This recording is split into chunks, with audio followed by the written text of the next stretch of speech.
రాష్ట్ర ముఖ్యమంత్రి వర్యులు శ్రీ రేవంత్ రెడ్డి గారికి, గౌరవ శాసన మండలి చైర్మన్ సుఖేందర్ రెడ్డి గారికి, గౌరవ శాసన సభాపతి ప్రసాద్ కుమార్ గారికి, గౌరవ మంత్రివర్యులు శ్రీ ఉత్తమ్ కుమార్ రెడ్డి గారికి, గౌరవ మంత్రివర్యులు శ్రీ శ్రీధర్ బాబు గారికి, గౌరవ మంత్రివర్యులు శ్రీ దామోదర రాజనరసింహ గారికి, గౌరవ మంత్రివర్యులు శ్రీ పొన్నం ప్రభాకర్ గారికి, గౌరవ మంత్రివర్యులు శ్రీ కోమటిరెడ్డి వెంకటరెడ్డి గారికి, గౌరవ మంత్రివర్యులు శ్రీ తుమ్మల నాగేశ్వరరావు గారికి, గౌరవ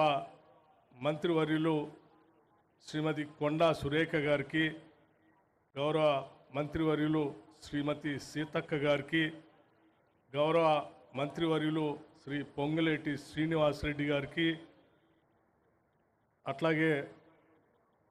గౌరవ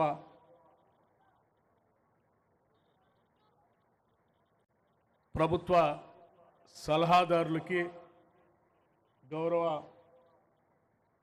మంత్రివర్యులు శ్రీ జూపల్లి కృష్ణారావు గారికి, గౌరవ రాష్ట్ర ప్రభుత్వ సలహాదారుల పెద్దలందరికీ, నా తోటి శాసనసభ్యులకి, తోటి శాసన మండలి సభ్యులకి, వేదికను అలంకరించిన ఇతర ప్రజాప్రతినిధులందరికీ, ఈ కార్యక్రమానికి అశేషంగా కదిలి వచ్చిన మీ అందరికీ ముందుగా నా హృదయపూర్వకమైనటువంటి నమస్కారాలు. ఈరోజు నూతనంగా ఏర్పడినటువంటి తెలంగాణ రాష్ట్రంలో చిరస్థాయిగా చరిత్రలో గుర్తుంచుకోదగినటువంటి రోజుగా మేమంతా భావిస్తూ ఉన్నాం. దశాబ్దాల తెలంగాణ పోరాటాల ఫలితంగా తెలంగాణ ప్రజల ఆత్మగౌరవాన్ని నిలబెట్టే విధంగా ఆనాటి మనందరి ప్రియతమ నాయకురాలు శ్రీమతి సోనియా గాంధీ గారు ప్రత్యేక తెలంగాణ రాష్ట్ర ఆవిర్భావానికి సంబంధించినటువంటి స్టేట్మెంట్ని ఆనాటి హోంశాఖ మంత్రులు శ్రీ చిదంబరం గారి చేత ప్రకటింపజేసినటువంటి రోజు. అందుకే కోట్లాది మంది ప్రజల కలలు నిజం చేసిన శ్రీమతి సోనియా గాంధీ గారికి ముందుగా జన్మదిన శుభాకాంక్షలు కూడా తెలియజేస్తున్నాం. ఈ సందర్భంగా మిత్రులారా, కోరి కొట్లాడి తెచ్చుకున్న తెలంగాణ రాష్ట్రంలో నిధుల కోసం, నీళ్ల కోసం, నియామకాల కోసం మన పోరాటమంతా, మన ఆరాటమంతా మిగులు బడ్జెట్తో ఈ రాష్ట్రాన్ని బీఆర్ఎస్ అలియా టీఆర్ఎస్ పార్టీకి అప్పచెప్తే 7 లక్షల కోట్ల పైబడి ఈ రాష్ట్రాన్ని అప్పుల పాలు చేసి ఇవ్వాల్సినటువంటి ఉద్యోగాలు ఇవ్వకుండా, తీసుకురావాల్సిన నీళ్లనే తీసుకొని రాకుండా, ఆత్మగౌరవంతో బతకాల్సినటువంటి ప్రజల్ని బందీ చేసి అనుక్షణం అవమానాలకు గురి చేస్తూ ఒక రాజ్యహింసతో ఈ రాష్ట్ర పాలన సాగిస్తున్నటువంటి సందర్భంలో ఆనాడు రాష్ట్ర కాంగ్రెస్ కమిటీ అధ్యక్షుడిగా శ్రీ రేవంత్ రెడ్డి గారు భారీ బహిరంగ సభలతో, ఆనాడు శాసనసభా పక్ష నాయకుడిగా ఆదిలాబాద్ నుంచి ఖమ్మం వరకు పీపుల్స్ మార్చ్ పాదయాత్రతో మా తోటి సహచరుల, ఈనాటి మంత్రివర్గ సహచరులు కానీ, శాసన మండలి సభ్యులు కానీ, ఆనాటి జిల్లా కాంగ్రెస్ కమిటీ అధ్యక్షులు కానీ అందరూ సమిష్టిగా పెద్ద ఎత్తున ఇందిరమ్మ రాజ్యం తీసుకొని రావాలి, పేదల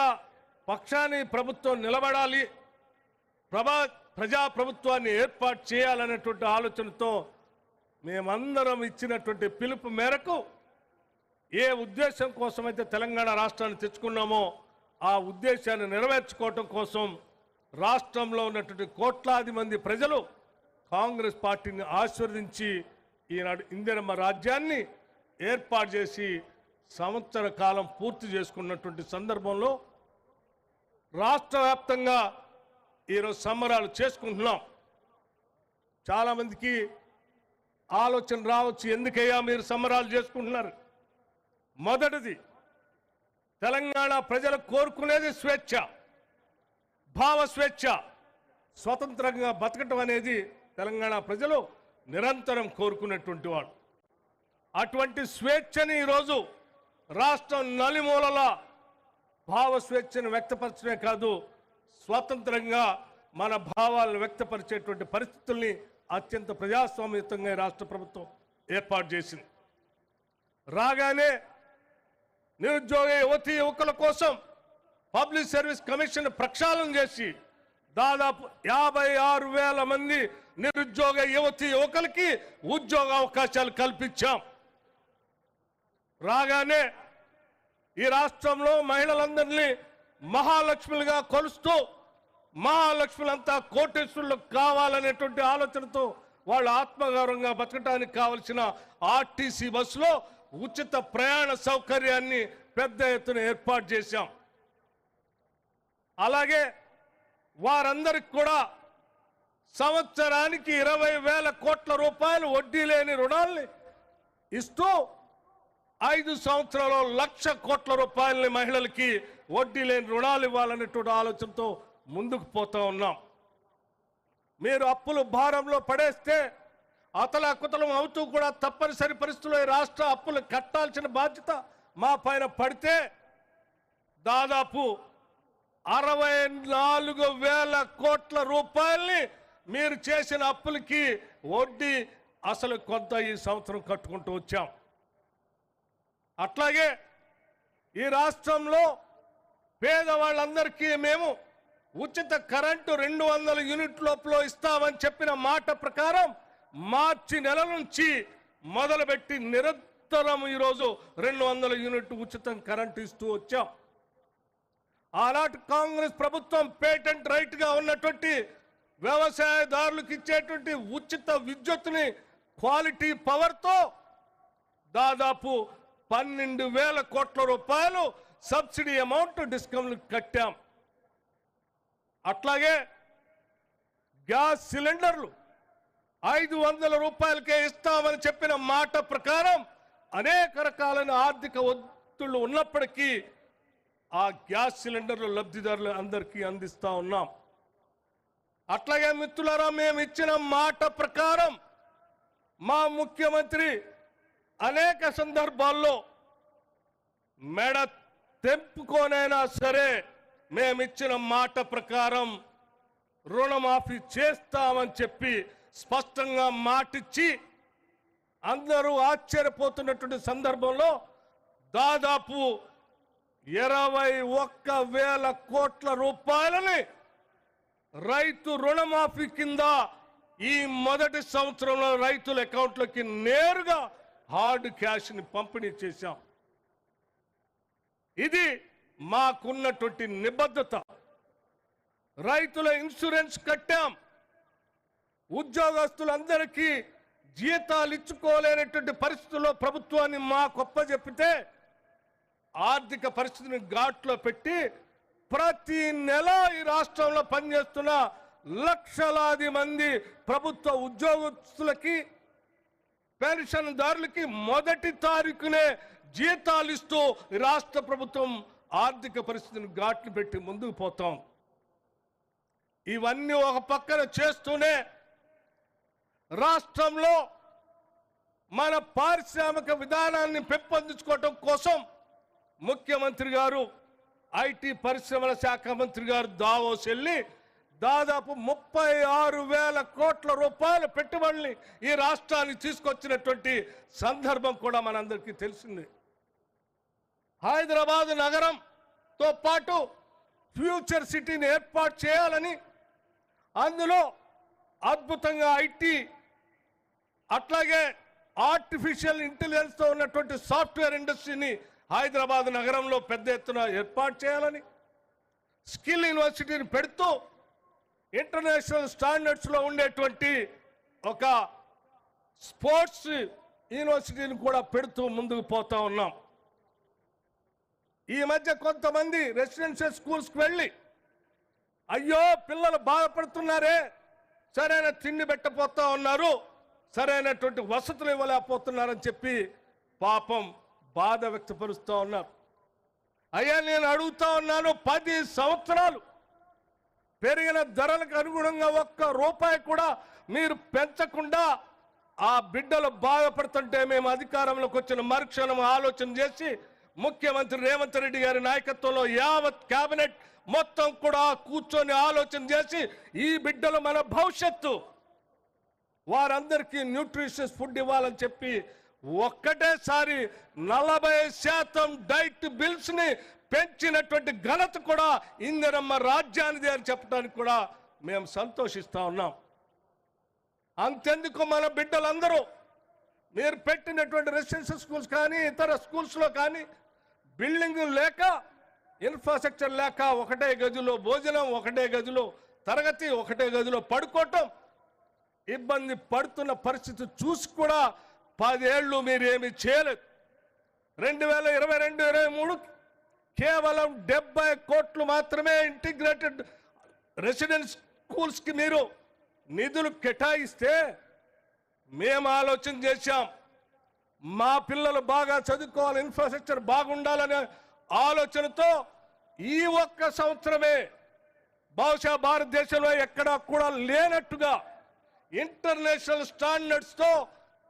young India integrated residential schools ని దాదాపు 5,000 కోట్ల రూపాయలతో ఈ సంవత్సరమే మేము ఇన్ఫ్రాస్ట్రక్చర్ కడుతూ ముందుకు పోతున్నటువంటి పరిస్థితిని మీ అంతా గమనించి ఉంటారు. ఇటువంటి అనేక కార్యక్రమాలు చేసుకుంటూనే నిరుద్యోగ యువతి యువకులకి ప్రోత్సాహం ఇస్తూనే తర్ఫీదు సెంటర్లు ఏర్పాటు చేస్తూనే ప్రభుత్వ పాఠశాలలో డిఎస్సిని కండక్ట్ చేస్తూనే ఈ సమాజం తలెత్తుకొని బతకటం కోసం సకల జనులు సమ్మె చేసి ఆ సమ్మె చేసినటువంటి వాళ్ళందరికీ ప్రతీకగా నిలిచినటువంటి తెలంగాణ తల్లి గౌరవాన్ని ప్రతిష్ఠించుకోవటం కోసం, గౌరవించుకోవటం కోసం ఈరోజు తెలంగాణ ఇచ్చిన సోనియా గాంధీ గారి జన్మదినం సందర్భంగా తెలంగాణ ప్రజానికం అంతా తలెత్తుకునేటట్టుగా మన అమ్మ, మన నానమ్మ, మన అక్క ప్రతిరూపంగా ఈరోజు తెలంగాణ తల్లిని ఇక్కడ ప్రతిష్ఠించుకుంటున్నాం. చాలామంది చాలా రకాలుగా మాట్లాడుతూ ఉన్నారు. మేమేదో ఒక తెలంగాణ తల్లిని ఏర్పాటు చేశాం, మీరేదో మారుస్తున్నారని. మేమేది మార్చట్లేదు. ఆనాడు తెలంగాణ తల్లిగా అనేక రాజకీయ పార్టీలు అనేక రకాల తల్లుల విగ్రహాలను పెట్టుకొని ముందుకు వెళ్ళాయి. అధికారికంగా తెలంగాణ తల్లిని ఇంతవరకు మీరు ఎక్కడా ప్రతిష్ఠించలేదు. మేము మొట్టమొదటిసారి ఈ రాష్ట్రం ఏర్పడిన తర్వాత అధికారికంగా తెలంగాణ తల్లిని ప్రతిష్ఠించుకోవాలి. ఆ తెలంగాణ తల్లి కూడా కోట్లాది మంది తెలంగాణ ప్రజల అమ్మలాగా, ఆరాధ్య దేవునిలాగా ఉండాలనేటువంటి ఆలోచనతో ఈరోజు పోరాటానికి స్ఫూర్తించే తల్లిలాగా, కోట్లాది మంది ప్రజలను ఆశీర్వదించే తల్లిలాగా, కోట్లాది మంది ప్రజలకి పసిడి పంటలు పండించేటువంటి పచ్చని తెలంగాణ కనపడేటట్టుగా ఆకుపచ్చ రంగుతో చీర, పౌరుషానికి ప్రతీకగా ప్రగతిశీల భావాలతో ముందుకు వెళ్ళేటట్టు ఎరుపు రంగుతో ఒక పక్కన అత్యంత బహుజనుల పోరాటాల స్ఫూర్తిని గుర్తు చేస్తూ ఉండేటట్టుగా కింద పీఠం బ్లూ కలర్తో పోరాటాల్ని చేయటం ఒక్కటే కాదు, ఎంత అధికారం ఉన్నా ప్రజా సంక్షేమాన్ని మర్చిపోయి అణగదొక్కుతున్న ప్రభుత్వాన్ని నిలదీయటానికి తెలంగాణ ప్రజలు ఎప్పుడూ సిద్ధంగా ఉంటుంది అని చెప్పి పిడికిలి బిగించి చూపించినటువంటి తెలంగాణ స్ఫూర్తిని పీఠానికి కింద పిడికిళ్ళు గుర్తుగా తెచ్చుకున్న తెలంగాణలో ఆ తల్లిని, అమ్మని గౌరవించుకుంటామని చెప్పి అరచేతిలో నిలబెట్టుకొని పూజిస్తామని చెప్పేటువంటి ప్రతీకగా అరచేతులు ఈ రకంగా యావత్ తెలంగాణ సమాజం యొక్క గౌరవాన్ని పెంచుకునేటట్టుగా మనం ఈరోజు గొప్పగా తెలంగాణ తల్లిని ప్రతిష్ఠించుకుంటున్నాం. ఈ రాష్ట్ర ముఖ్యమంత్రి శ్రీ రేవంత్ రెడ్డి గారి నాయకత్వంలో యావత్ రాష్ట్ర మంత్రి మండలి మొత్తం సమస్తం కూర్చొని ఆలోచన చేసి ప్రజలందరి ఆలోచనలు తీసుకొని ఈ తెలంగాణ ప్రజల ప్రతిష్ట నిలబడేటట్టుగా తల ఎత్తుకొని గౌరవించుకునేటట్టుగా ప్రతి సంవత్సరం ఈ డిసెంబర్ 9 తెలంగాణ తల్లి ప్రతిష్ట ఉత్సవాన్ని రాష్ట్ర ఉత్సవంగా చేయటానికి ఈరోజు రాష్ట్ర ముఖ్యమంత్రి గారు శాసనసభలో ఒక ప్రకటన చేసిన సంఘటన కూడా మీ అందరికీ తెలియజేస్తా ఉన్నాను. ఈ సంవత్సరమే కాదు, భవిష్యత్తులో కూడా ప్రతి సంవత్సరం డిసెంబర్ 9వ తారీఖు నాడు రాష్ట్ర ఉత్సవంగా, దేశ ఉత్సవాలు ఆగస్టు 15, జనవరి 26 ఏ రకంగా జరుగుతాయో ఈ రాష్ట్ర పండుగ కూడా డిసెంబర్ 9 నాడు ప్రతి సంవత్సరం జరిగే విధంగా ఈరోజు చట్టసభలో ఒక స్టేట్మెంట్ ఇచ్చి రాష్ట్ర ముఖ్యమంత్రి గారు చట్టసభల ద్వారా ఈ రాష్ట్ర ప్రజానికానికి ఒక చక్కటి సందేశాన్ని కూడా ఇచ్చారు. ఇటువంటి పవిత్రమైన ఉన్నతమైన ఒక కార్యక్రమాన్ని ఈరోజు ఇందిరమ్మ రాజ్యం యావత్ రాష్ట్ర మంత్రి మండలంతా కలిసి కూర్చొని నిర్ణయం చేసి సాక్షాత్తు డాక్టర్ బాబాసాహెబ్ అంబేద్కర్ సెక్రటేరియట్ ప్రాంగణంలో మన అందరం తలెత్తుకొని గౌరవించుకునే స్థాయిలో ఇక్కడ విగ్రహ ఆవిష్కరణ చేసుకుంటున్నటువంటి ఈ శుభ సందర్భంలో మీ అందరికి కూడా నా హృదయపూర్వకమైనటువంటి అభినందనలు తెలియజేస్తూ ఈ కార్యక్రమానికి విచ్చేసిన